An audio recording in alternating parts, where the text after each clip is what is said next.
Test. Hello and good afternoon, sisters and brothers. We shall now start our panel session with an interesting title, Theosophy and Art from Origin to Horizon. Some of you may have noticed a recent upsurge of various sessions involving theosophy and art. And in this convention itself, we have seen various installations and exhibitions. And let us know more about this field as we listen to three women who have significantly worked on this area of theosophy and art. For today, we will have the first speaker, Elif Kamisli, followed by Anupama Gaur and Erika Georgiades, who will not be able to join us physically today, but she has kindly sent her video presentation. So please allow me to introduce our first speaker, Elif Kamisli, who was born in Eskişehir, Turkey, and she is an exhibition maker and writer based in Istanbul, Turkey. She studied political science, cultural studies, and psychoanalysis in Istanbul and Rome. Elif has been an exhibition manager of the Istanbul Biennial since 2014.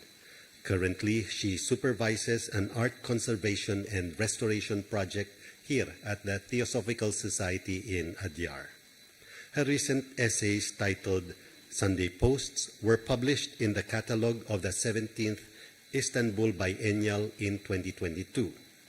Her book entitled Notebooks was published by Neon Foundation Athens and presented with an installation in the Portals exhibition in 2021.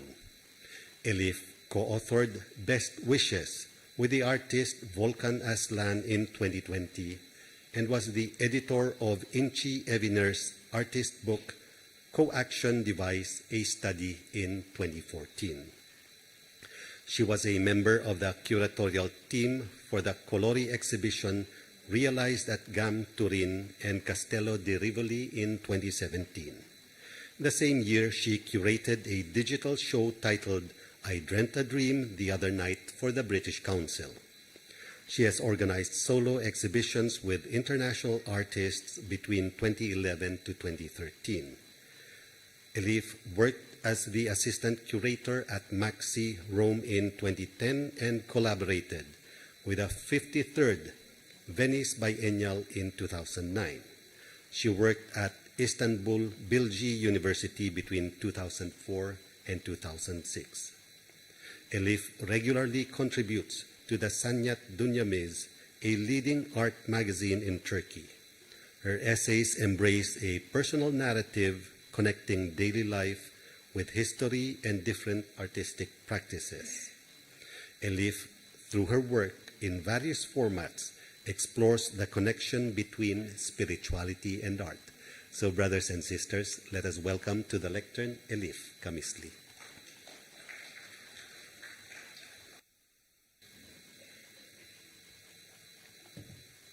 Thanks a lot.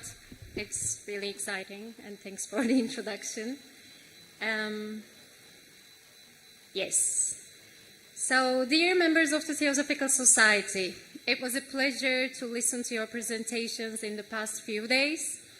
And this afternoon, we share the joy of presenting you the Adyar Art Conservation Project, which aims to restore our art collection in the headquarters. The project was initiated by Erika Georgiades, the director of School of Wisdom, and embraced and supported by the international president Tim Boyd. In August, with the enormous support of different teams in the Theosophical Society, we established a well-equipped conservation laboratory in Adyar. With this occasion, we would like to express our gratitude and heartfelt thanks to everyone involved in this process. In September, our collaboration with Arc Studio from New Delhi formed a full-time working laboratory space on the campus. 2 members of their team have been living here since then and diligently working on the artworks. If you're a resident here or in Chennai, we organize open studios every Friday afternoon, so please feel free to come and talk with our team about their profession and the work that they are doing. In today's presentation, we will have three phases, three focuses. So I will try to give you a historical perspective on art's placement in the Theosophical Society, especially in Adyar. How and why we have an art collection. Then Anupama, Gaur, who is the founder of the art studio, will give an overview of the restoration and conservation happening now on the campus. And finally, Erika Georgiades will share our vision underlining the significance of artistic creation in the theosophical thought and providing information about ongoing art activities in Adyar. So now I start with my part. As we have experienced in the past days while visiting exhibitions together or listening to concerts, art has an immense power to connect us. The energy generated through artistic work is pure. It frees our emotions and it goes beyond the limitations of this physical plane and it elevates us. Art clears our minds and obviously nourishes our souls. As Tagore, who received the Nobel Prize in Literature in 1913, said, "The touch of beauty heals our hearts." Art has been integral in the Theosophical Society since its beginning because of its regenerative nature and intense feeling of interconnectedness it promises with organic and inorganic beings. Supervising the arts conservation project for Adyar, let me embark on an extraordinary journey in time, where stories of unique personalities mingled with more significant political and social events and movements such as World War I or the independence of India. It was an intense period of change, and obviously something was in the air. And despite the boundaries, which were built very sharply, H.P. Blavatsky, Henry Olcott, and Annie Besant with the Theosophical Society, and Tagore with his utopian school, Shantiniketan, they believed in a transnational community that shared the secret of the universal soul. When H.P. Blavatsky started The Theosophist in 1879, she wrote on its inner cover that it was a monthly journal devoted to Oriental philosophy, art, literature, and occultism. Annie Besant's essay in Lucifer, published in 1896, featured her ideas about thought forms for the first time. Different artists were involved in the creation of thought forms images through the development of the book, which was printed in 1905. This particular publication became the prompter of abstract art, one of the West's most important art movements in the 20th century. Artists like Hilma af Klint, Gabriele Münter, Kandinsky, Mondrian, Paul Klee, Malevich, and among many others, they were highly influenced by the Theosophical movement. Florence de Fuller, a leading portrait and landscape painter of her time, was invited by Annie Besant to live in Adyar after visiting her studio in Australia.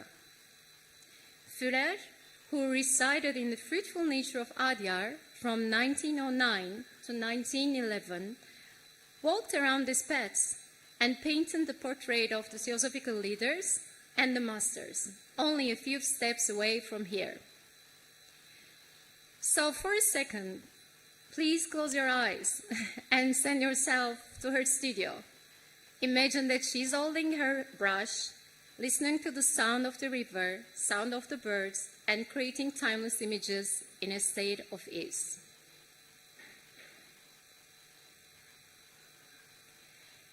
In the General Report of 1912, Annie Besant states, Our small collection of curios, ethnographica, etc., forming a nucleus for a future museum. We find a record that the headquarters building started to be a home for donations and commissions during that time. But we should not forget that the decorations in the main hall and sculptures of H.P. Blavatsky and Henry Olcott are the results of Theosophical Society's close connection with the Madras School of Arts. I find very important to acknowledge the passionate work of James H. Cousins, an Irish poet who moved to India in 1915 with his wife and lived in this country until the end of his life in 1956, so 4 decades. His friendship with Tagore encapsulated him in the breathtaking richness of Indian arts. Cousins became an expert in modern Indian arts. He traveled around the country. He met artists, collected works, and built collections for others. While on tour for the Theosophical Society, he always carried a bag of Indian paintings. So his journeys to the Americas and Europe hosted many temporary exhibitions, and he gave lectures about the art of lands he admired. But he also played a significant role in presenting the Bengal Art School to South India. Cousins established the Arts League in Adyar in 1915, and Enu Besant and C. Jina Rajadasa inaugurated the league. Objects of the Arts League was declared as follows. The first, to uphold in spiritual ideal in all arts, crafts, and industries. Second, to insist upon beauty as an essential factor in education and a necessity in the lives of the people. Third, to work in the spirit of artistic service, in mutual tolerance, sympathy, and respect.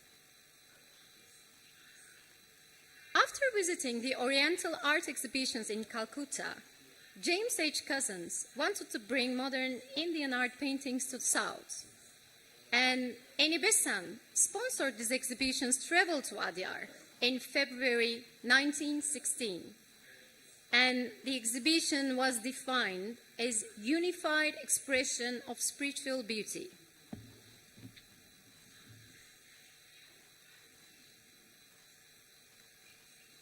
The artistic intercommunication continued for years as Cousins and Besant organized visits and gave lectures to different states in India.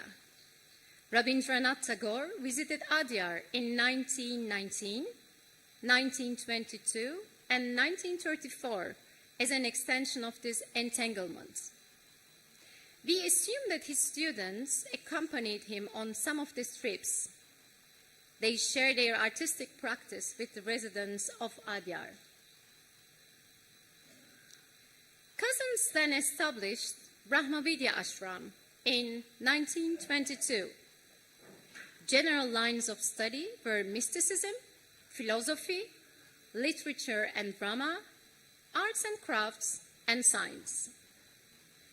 In the meantime, the initiation of fellowship in arts and crafts that hope to study the arts from the psychological side in the light of theosophical knowledge established a fertile ground for artistic exchange, which will be centered in the headquarters in Adyar. Through the records in the general reports, we can say that artistic work was embedded in the activities of many different countries, such as the Netherlands, Belgium, United Kingdom, Germany, Norway, Italy, Sweden, Russia, Belgium, Finland, Austria, Canada, Switzerland, and Poland from late 19th century to 1930s.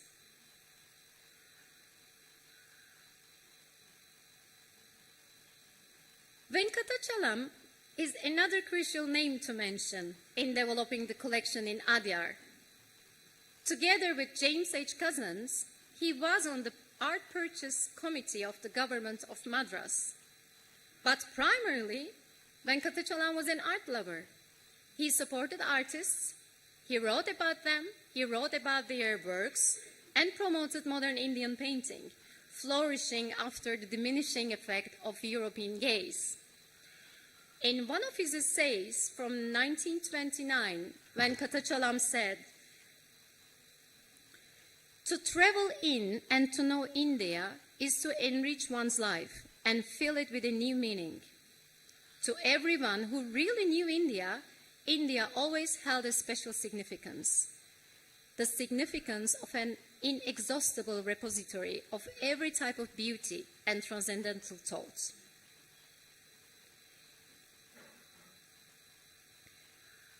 Great painter Nicholas Roerich and his family, they arrived in India in 1923.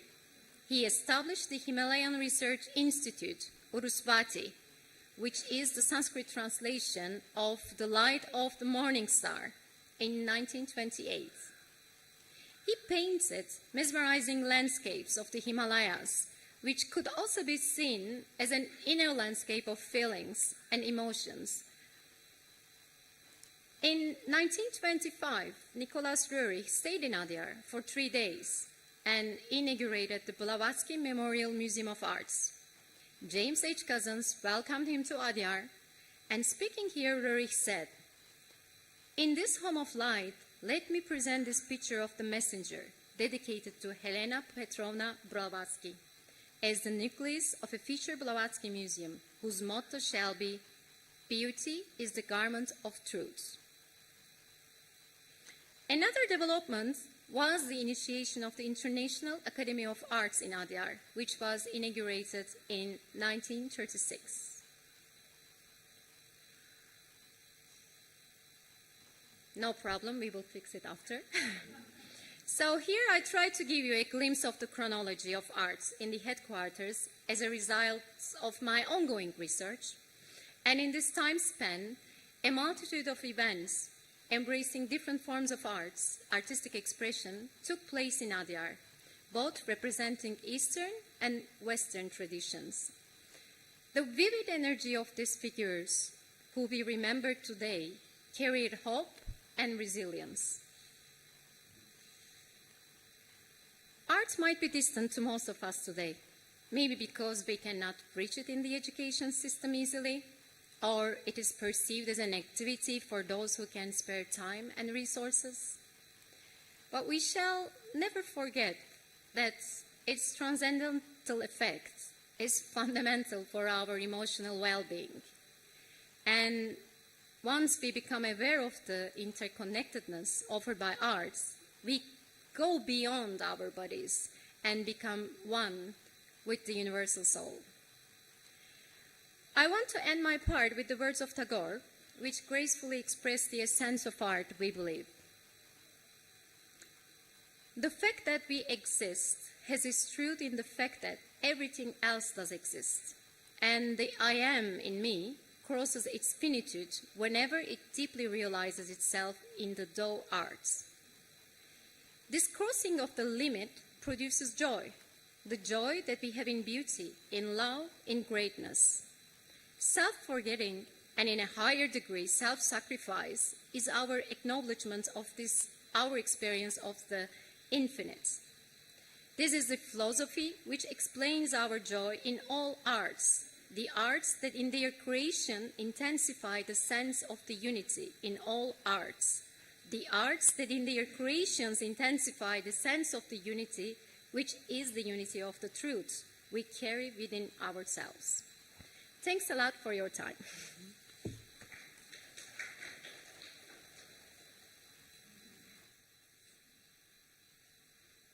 Thank you very much, Elif, for walking us through a historical overview of theosophy and art. And our second speaker, presenter, will now zero in on what is currently happening in contemporary TS Adyar. Our second presenter is Anupama Gaur, and she is one of the few conservators in India. And Anupama pursued a bachelor's degree in fine arts from College of Arts, Chandigarh in 1999. And then she received training in conservation at the National Museum Institute in New Delhi in 2004.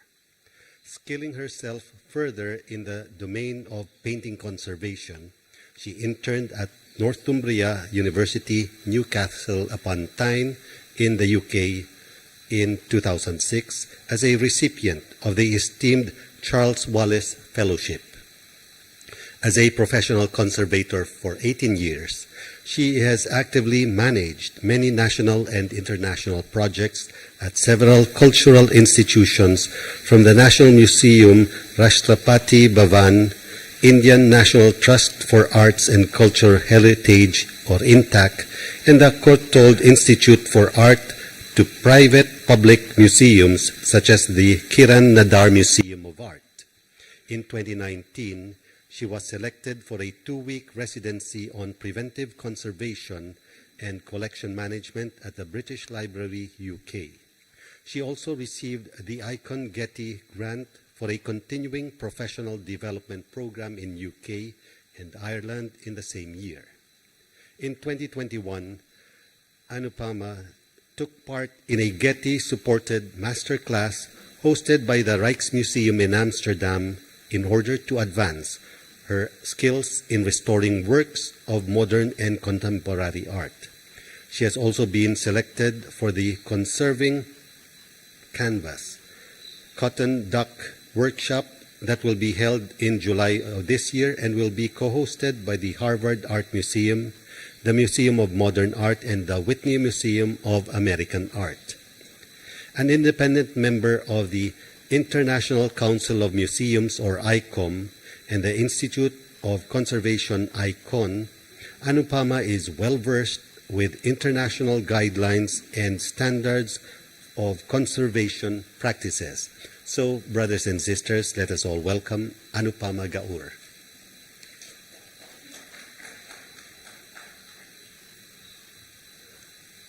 Good evening. Wish you all a very happy new year. There's a slight correction in the introduction. I think Maria took it from last year's resume. So the Conserving Canvas workshop has already happened. It happened in July. And it was hosted by MoMA, Whitney Museum, and Harvard Museum. And it was a wonderful experience. So, as you all know, today I'll be discussing the institution of Adyar Conservation Laboratory, and more importantly, why we felt that museum should have one. To give you all a little background about the whole project, it all started when Elif contacted me regarding the problems in the museum collection. I gave her two options, that either we get the artworks to my studio in Delhi, we restore them and send them back, or we do a temporary setup in Adyar Museum and to carry out the required conservation activities. However, soon I got a chance to visit the campus, and Bernd very kindly gave me a tour of the storage space, the display area, and the surrounding campus, and I knew that we have to take a different approach. I was pleasantly surprised to see all the Bengal schoolmasters in the collection, Jamini Roy, Sultan Ali, Heber, you name it, and they have it. So there were two reasons. So then I proposed an idea of having a conservation laboratory at the museum, and there were two reasons for that. Firstly, as Elif has already explained, it's not just a collection of paintings. It has an immense historical importance, and it would have been a tedious process to take them out of the campus, involving a lot of paperwork in terms of insurance, security, transportation. But for me, the second reason was more important and a deciding factor in taking this decision. It's not working. Anand, that's...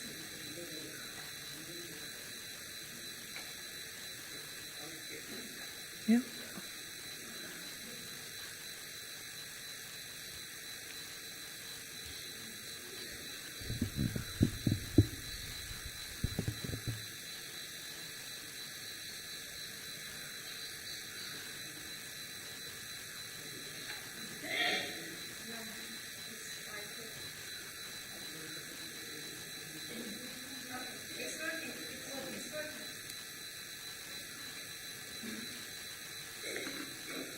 So most of the problems were arising due to the environmental factors, such as, uncontrolled humidity and temperature.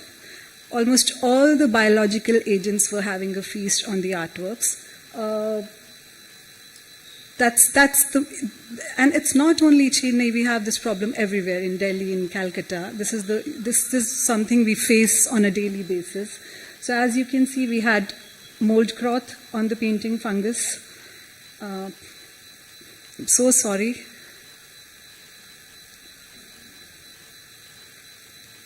Yes, please. Next. There were a lot of damages due to all kind of insect infestations. As you can see in the first slide, there's insect excreta also. Then the holes caused by the pest infestation. In third one, the same damage. Next. Most of the paintings on board and canvas were suffering planar deformation due to fluctuation in humidity during day and night time. And also we had a lot of termites. So there was no point restoring these artworks if they were going back to the similar environment. I think Burnt is a one-man army who was taking care of all the museum operations. So what I think the museum was in need of a sustainable, long-term maintenance plan. And so this is why we proposed an idea of establishing a conservation laboratory with a trained team of people who can, address these situations, who can do a regular monitoring of the artworks and address such problems at the right time so that we don't reach an extreme level of damage. Next.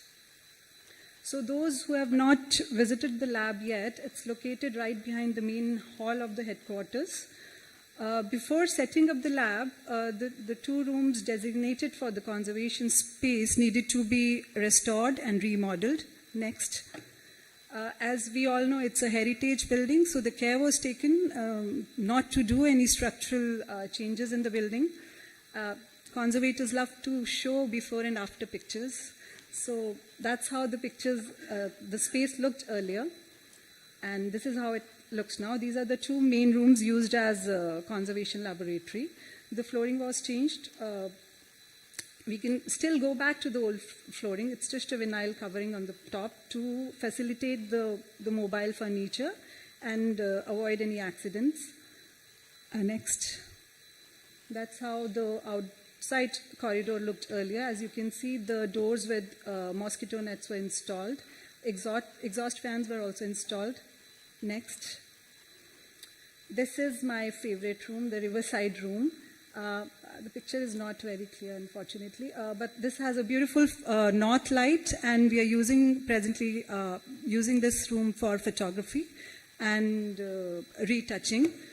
And I think now we have the not fully equipped, but the most beautiful conservation spaces in India. Next. So these are some behind the scene shots. The whole setting up the space was a beautiful collaboration between the TS team in Adyar, our team in Delhi, and Elif, who was supervising the whole project from Istanbul. Next, in my experience, I've never seen things move so quickly. Within 2 months, they were able to prepare the whole space with all the instructions given to them followed to a T. And, whether it was giving us rights to the stationery shop or chemical shop or unloading or unpacking the material, because the conservation material arrived before our arrival at the campus, or moving the furniture around, everybody at TS was extremely helpful and went out of their way to help us set up the lab. Next. Okay, so what is a conservation lab? To put it in a very simple language, we conservators are like doctors of artworks, and conservation lab is like a hospital of artifacts. So it's not just a surgery room where we perform, operations or treatments. It's much more larger and complex than that. So when an artwork falls sick, you take it to a conservation lab. But before that, before reaching the treatment decision, we do a lot of examination and diagnosis. So it requires a lot of equipments, specialized equipments to carry those treatment diagnosis. And for any sustainable maintenance plan to work, it's very important to include all the key actions, that is, conservation, restoration, preventive conservation, documentation, public awareness. So our main objective was to include 3 key actions, that is, to document, to conserve, and to educate. Next. So when an artwork, when it leaves an artist's studio, it has its own life. And its life journey is marked by many shifts. There is a shift in ownership. There is a shift in environment it travels to. And then there is a shift in a persistent passage of time, which we call aging. And it takes a toll on its structure, its appearance, and to some extent it's irreversible. But it's very important to document all those changes because it enables us to appreciate the historical importance of the artwork. It also, in long run, if we have the proper documentation in place of an artwork, it helps us in establishing its authenticity. And also it helps in understanding how the artwork has evolved culturally, its cultural significance, how it has evolved over the years. So we use different methods to document the artwork.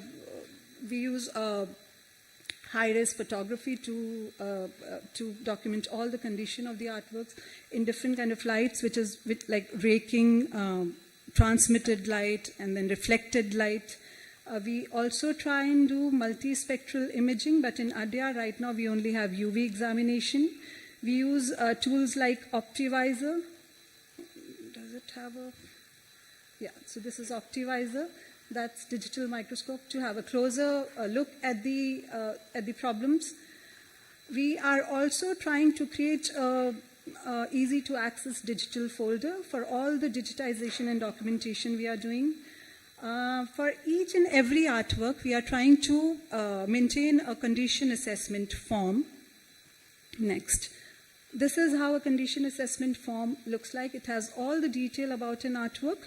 So this painting has no value if you don't know the history related to it, right? Its artist, the era it was painted in, if you don't know about any Besant. So it's important to document such things. And also the previous interventions, whether it was restored before or not. All this adds up to the historical importance of an artwork.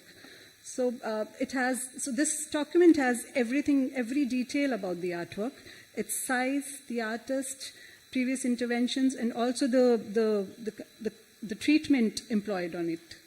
Next. A few examples of kind of photography and examinations we do before carrying out any conservation treatment. The first one is a photograph in raking light. When we put a light on a painting at 180-degree angle to see the planar deformations in a painting. As you can see, all the aging cracks and all. Second one is examination in ultraviolet light. Ultraviolet light helps us in identifying the later additions or retouchings on a painting that have been done during previous interventions. Next. We also take a lot of photographs during conservation. We try and record whatever so that we know exactly how the painting looked before the conservation treatment has been done to it. So most of the Edda Fuller paintings were restored previously around 2015. Unfortunately, we don't have any proper documentation for that. So we don't know what was employed. Had it been available to us, it would have been easier for us to reach a proper conservation treatment, faster to reach a solvent that is, that can be used to remove those coatings over it. Next. Verso is as important for us as the front of the painting. By verso, I mean the back of the painting is as important because many times it has immense amount of information written at the back of the painting.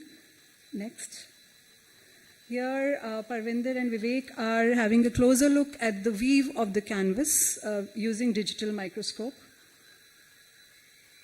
Next. So this is the second step in our plan was conservation, of course. While it's just, impossible to take the painting to way it was created by an artist, so the main aim of the conservation is not to take it back to its original condition, but to retard the process of aging and to take care of the causes that is, causing the decay of the painting. So I'll just take you through a few before and after images of some of the paintings we have restored. I will not go into the details of the treatment as it's going to take long times, but if any of you is interested, we can discuss that during Q&A session, or you're most welcome to come to the lab and I'll be happy to explain.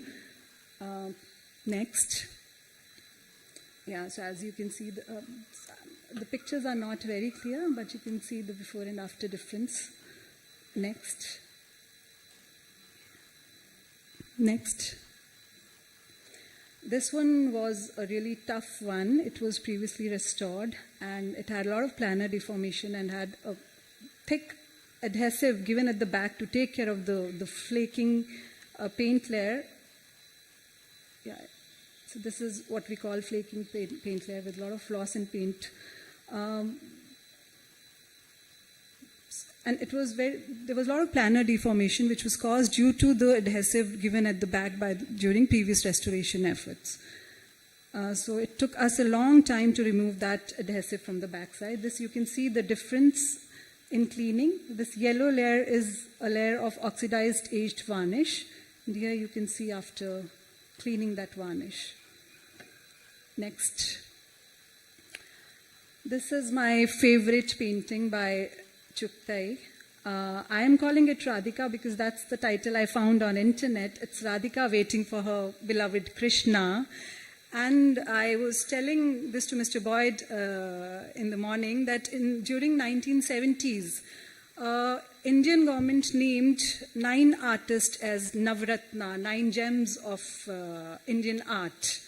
And we have a lot of those artists in Indian collection. One of them is, next, Jamini Roy and Rorik. And I think we also have Abhinendranath Tagore and Nandlal Bose in our collection. Next. Okay. So this is our third key action. One of the most crucial aspects of our plan was to create public awareness of the importance of the conservation efforts we are doing. And the society members were encouraged to be part of the program as volunteers. Here you can see Geeta and Sukesh. I think Sukesh is also here. They've been part of the project from the very beginning and have been very helpful in all the process, especially in the maintenance part of the whole area. Next. As Elif has already mentioned, Friday afternoons are kept as open studio days, and when visitors can come and interact with the conservators and see our work, and we've been very lucky to have a lot of visitors interested in our work. Next. Exhibition is the third step to create awareness. Exhibitions, I think they are the beautiful way to create awareness about the work. What's the point of doing all this effort if all these works are going, will be confined to a storage space? And also, I think it's the best way to preserve them. If we are putting them in on display in rotation, we are also able to observe them and see whether there's something going wrong with the artwork or not.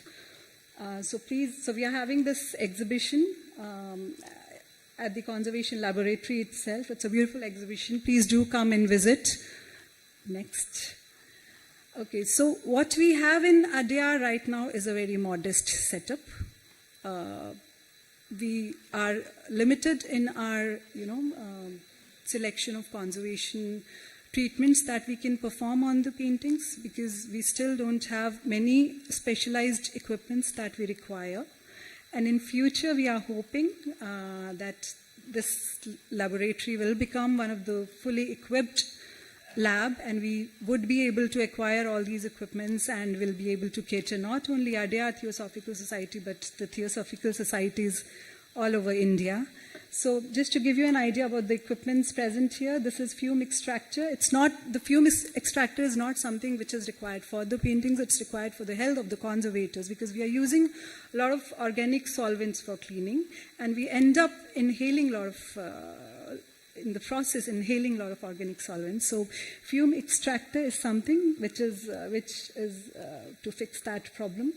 Low suction table, because we have a lot of, in Adyar paintings, there's a lot, because of the fluctuation in humidity and temperature, we have a lot of planar deformation. And low suction table is something which is being used to flatten the artworks, but not putting too much pressure on them. It's like a slow process by employing suction and heat to the artworks, and also humidity, which cannot be done manually without this equipment. Presently, we are using natural light as a source of light for photography. I don't know, maybe some of you would have noticed little tonal variation in our photographs. That's because we are using natural light. So we would love to have, and we don't have a camera also. So we would love to have a proper photography setup for the conservation lab. Next is something I would love to have, microscope, which is, when we are doing something very fine and minute, consolidating very fine cracks, a microscope is something we require. Yeah. Next. Thank you so much. That's all.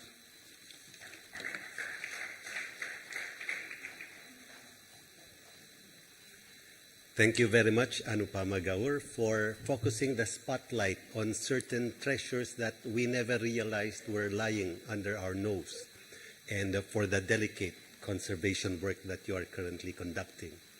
Now we continue with our third speaker, who is, most of us are familiar with her, but she cannot join us today, although she was kind enough to send her video. So as we prepare her video, let me introduce Erika Georgiades, who has been an active member of the Theosophical Society Adyar since 1991. She volunteered at the Adyar archives in Chennai, India from 1994 to 1996. She holds several positions within the Theosophical community, including the director of the School of Wisdom and the European School of Theosophy. Also, she is secretary of the International Theosophical History Conferences, vice president of the Theosophical Society in Greece, and member of the art team of the Theosophical Society here in Adyar. Erika has achieved a Master of Research degree with distinction in religious experience from the University of Wales, Trinity St. David, as well as a postgraduate degree with merit in ancient Mediterranean religions from the same institution. She also holds a BA Honours in Philosophy and Psychological Studies from the Open University in UK. In addition to her academic pursuits, she is actively involved as a deep ecologist and animal rights activist. So, brothers and sisters, let us watch the video sent by Erika.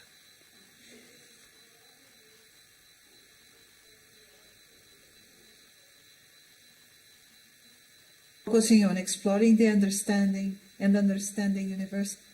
Greetings to all attendees of the 148th International Convention of the Theosophical Society, focusing on exploring the understanding and understanding universal intelligence.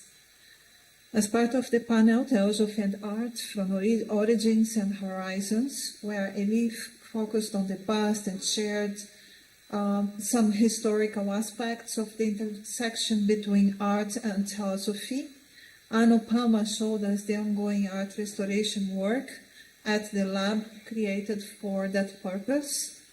We will now discuss the horizons, focusing on the intersection of theosophy and art, and showing the great potentials and possibilities we have into adopting art as an active part of our theosophical world across the world.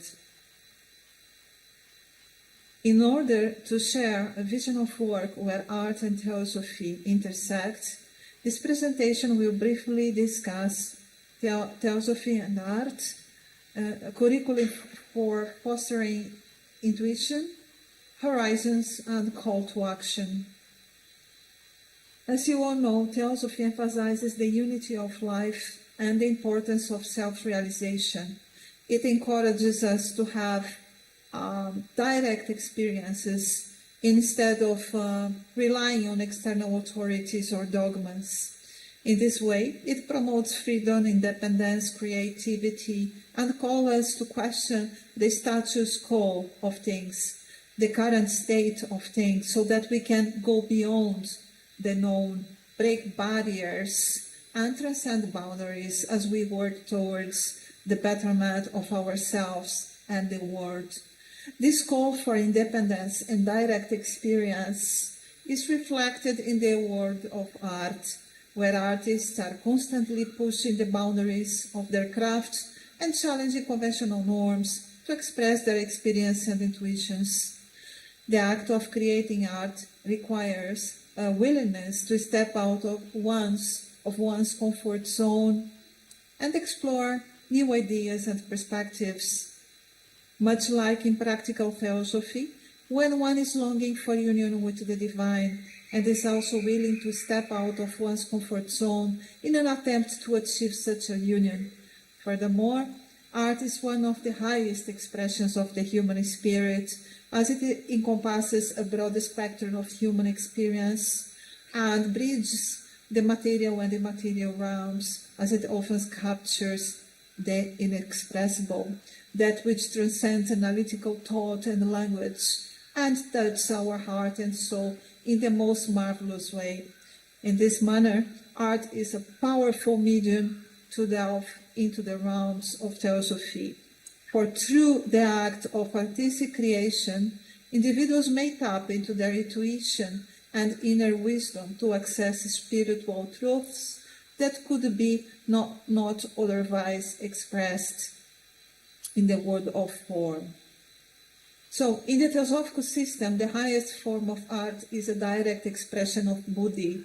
We can take a look, for example, at such an expression in the words of Maria Callas, the greatest soprano of the 20th century, and who said, open quote, "Where words cease, music begins," said the marvelous Hoffman. And truly, music is a thing too vast and deep to grasp on language, but one must serve it and respect it always with humility. To me, singing is not an act of pride, but rather an attempt to reach those heavens where all is perfect harmony, an attempt to reach those heavens where all is perfect harmony. Here we clearly see an intuitive grasp of a state of consciousness, a state of being far beyond from what we know in our daily life, in our normal wake states of consciousness. Now, in the theosophical worldview, intuition is such an important faculty that the Brahmavidyana Ashram, or the School of Wisdom as it's known today, developed a curriculum to foster intuition. In the theosophical worldview, art is important because it's close to the language of the heart, which transcends rational and analytical processes and inspires and touches the human soul. Blavatsky regarded intuition as a faculty superior to reason.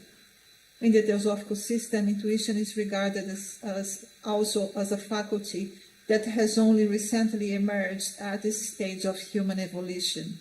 It is therefore an ability that needs to be developed or awakened. To achieve this, in the early days of the Brahmavidyana Ashram, they created this wonderful curriculum for fostering intuition and many interesting tables in which we can see here, for example, the sevenfold human constitution, and the different aspects of intuition expressed in each one of them. For example, we see Atma linked to the intuition of will, Buddhi linked to the intuition of understanding, and then we see the intuition of mysticism linked to higher manas, and the intuition of relation knowledge linked to the lower manas, the intuition of fact, the intuition of aesthetics, and so on and so forth. To achieve, however, this developing or awakening of intuition, they created our curriculum, which included not only art, but a number of other practices they deemed suitable to achieve such a goal. Now, they focus and emphasize the culture of originality, the importance of choice. They adopted regular courses in arts and crafts and design. They emphasized the spontaneity in action, gestures, games, contact with nature, theater, dance, eurythmics, choir, singing, exercises. All of these activities and many others, they considered invaluable into developing this intuitive aspect of humanity. But above all, they considered freedom the most important element, without which one could not express their inner intuitive aspect. In fact, their work was so interesting that, for example, they were using eurythmics to develop intuition. Let's have a look what exactly this was. Here's a quick eurythmics game. The rules are this. Walk with the music I play. When I stop, stand in place and clap the beat you were just walking.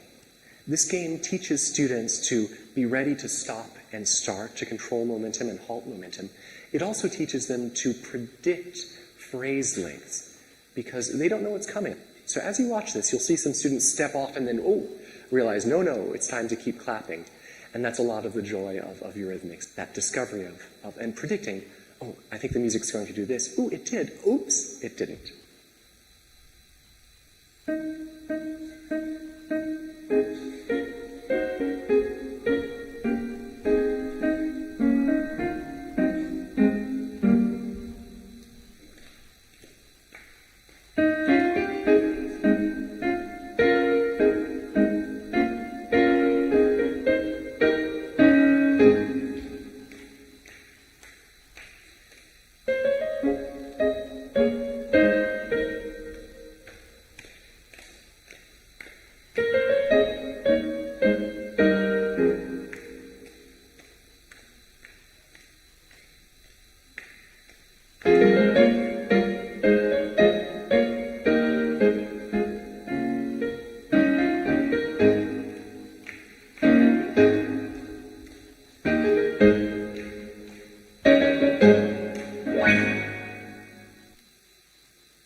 So, as we briefly saw, art and theosophy have a symbiotic relationship.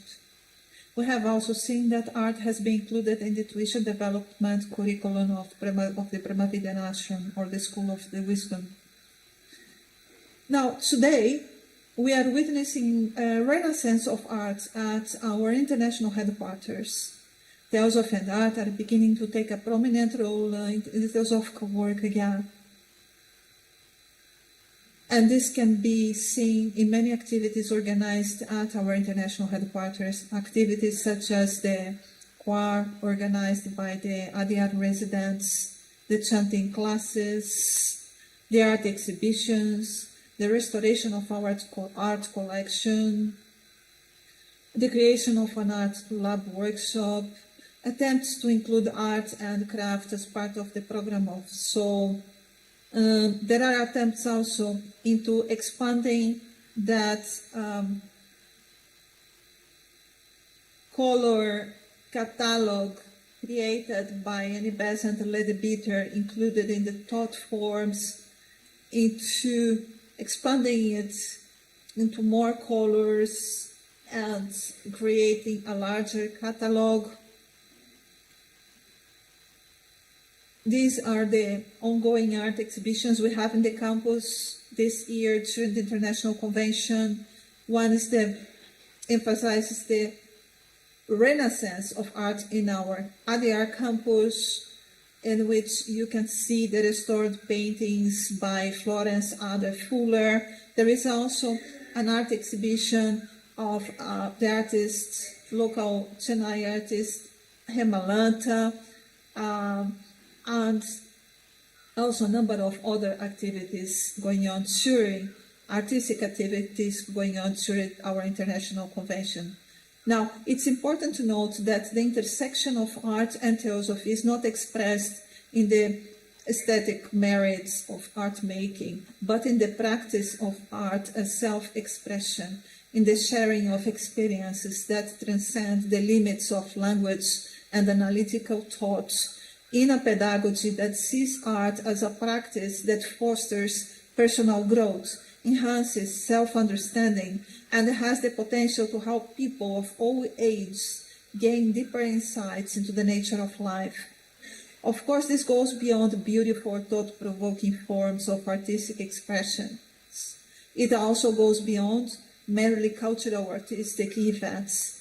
Instead, it involves using art as a powerful tool for the development of intuition, the practice of self-knowledge, the promotion of the collective well-being, and much more.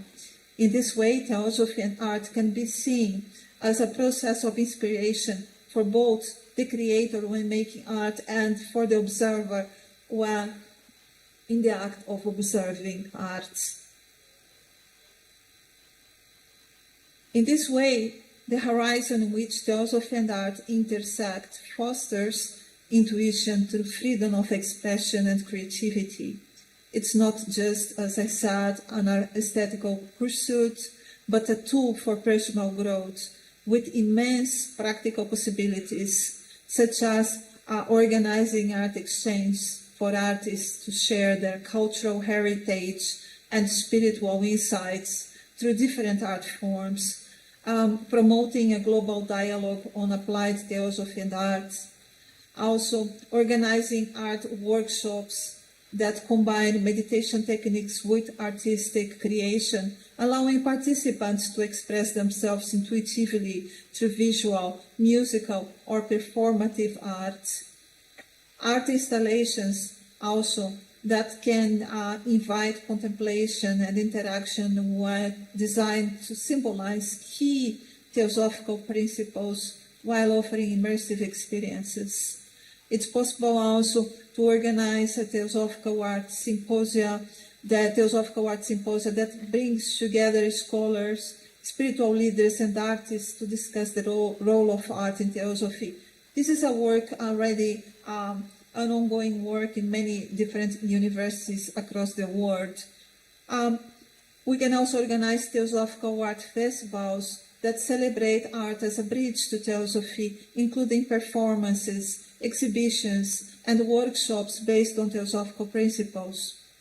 We can organize interpretations of sacred texts, including projects that encourage artists to create visual, musical, or theatrical interpretation of the wisdom literature. We can organize community art projects that aim to embody and reflect theosophical values of unity, such as universal sibling-hood, for example.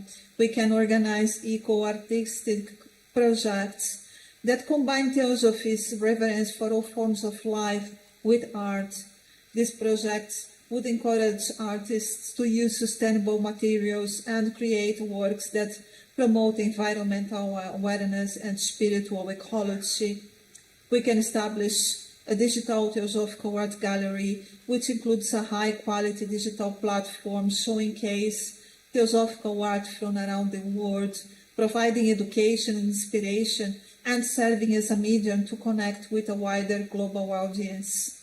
We can organize art exhibitions during our summer schools, seminars, and so on. Also art residency, as happened, for example, when Besant invited Florence Ada Fuller to live in Adyar to create art. There are actually ongoing discussions with potential artists who could spend some time creating art at our international headquarters, inspired by the theosophical worldview and inspired by the wonderful atmosphere we have in our campus in Adyar.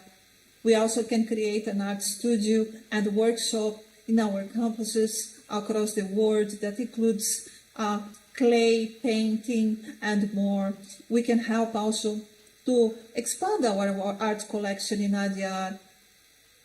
And there are ongoing plans also to create a permanent art gallery in Adyar, something that has been already discussed by the art team, and attempts to find the best and the most ideal place for such a gallery in our campus are underway. A gallery that would showcase artwork all over the year, both from the Adyar art collection and also from contemporary artists. Implementing all these and many other activities would actually help to create a vibrant, interconnected ecosystem where art and theosophy reinforce and illuminate each other. In expanding, for example, our art collection, you can see the artwork created by the Portuguese artist Choma Sip, which is a certificate for the School of the Wisdom, which includes he used many complex theosophical symbols to create it. And you actually can visit the Blavatsky Bungalow to see this wonderful artwork, the original created by our friend Choma Sip. Well, here you can see two paintings added to our art collection. They were donated to the Theosophical Society by the artist Shivaran. The paintings, the one is the Lord Buddha that has actually been used as a cover for the magazine, for one of the issues of the magazine The Theosophist, and the other one also at the Blavatsky Bungalow, and you can visit to see it. Finally, to actively support the art project, you can either make a donation of art objects to our museum and our future art gallery. You can suggest artists we can contact to organize art workshops inspired by the theosophical worldview. You can donate money to our international headquarters towards the creation of our art gallery and the acquisition of equipment we need for our art lab. Also, towards the creation of an actual art workshop. And if we look careful at the broad horizon, we will see that theosophy and art are intertwined and find solace in each other. Thank you very much.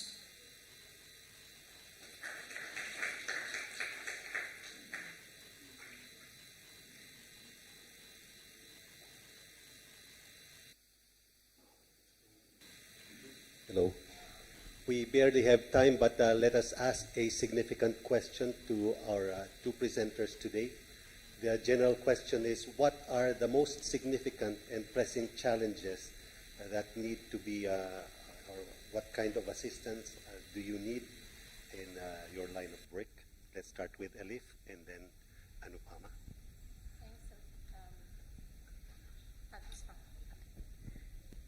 Thanks a lot for listening and for the question. I mean, I've been telling to many people who visited us in the last days that this was such a beautiful surprise in my life. And the team here, working conditions that we managed to build all together is amazing. I've been working in the art field since almost 2 decades, and this is the most positive experience I have ever had. And I was telling that I think the reason is everyone is so interested in the work that we are doing, and they're so passionate and giving love and care, so it's possible to manage such a thing from 3 different cities. But of course there are challenges, and one of them is making this project sustainable. I mean, what we are doing here is so meaningful because it is looking our past, which we have been going through, but this past is connecting us today, and it is connecting us to our future. So if we want that link will continue, we need to find a way to make it happen in a continuous manner, which requires time, resources, a dedicated team, and maybe having a full-time staff like a conservator here in the lab, who is local, because Anupama has been extremely generous with the Delhi project, but I know that all the team, they have their families who have been waiting for them since months. And yeah, I mean, we want to find a way to make this project continuous. And it's not only for the lab itself, but also for the works. As Anupama was saying, the best way to protect them is to show. And the best way to share all the stories is also showing them regularly. So we really hope that we will find a proper home for them, that we can make exhibitions like in rotation, showing the works, which can also help us to connect with other institutions, professionals in this field, other branches of the Theosophical Society, not only in India, but also outside of India. I mean, people approach me in these days saying that they have some artworks in their collections in different countries. So this could trigger an incredible journey, which will go beyond where we are now. And yeah, that's one of the aims, let's say, to show these works to you. So next year when you come, you will see a different selection, and we will have the joy of telling you about those works and their connection. So. Thank you, Elif. For us as conservators, I think one of the practical challenge has been the weather of Chennai, and to find a holistic approach to maintain the artworks when we are not using the, the energy, using like something like HVAC system, if you've heard of, which maintains the temperature and humidity for 24/7.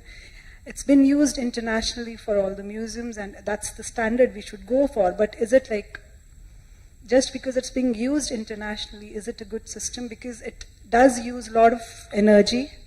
And if we want to go away from that, what else can we look at? So that's the challenge Elif and I, we are facing right now. We were very completely against using any air conditioning in the laboratory also, but we are facing a lot of problems with that. So we would, I think we would love to have all the feedbacks from the experts who can, there have been many efforts where people are trying to go away from the use of air conditioning and all in terms of maintaining the artworks, because we have to keep in mind the environment. But yeah, that has been the biggest challenge for us presently, to come with an approach where we are not using those energy consuming equipments and still taking care of our collection. So we are still working on that. Yeah. Thank you.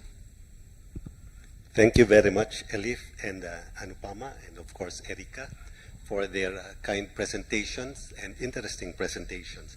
So in ending this session, let me just share my own takeaway from this session. So I realized that beautiful art can only ennoble and edify one's spirit. And an ennobled and edified spirit can only create beautiful art. So on that note, we close this session. Thank you for your kind attention. Good afternoon.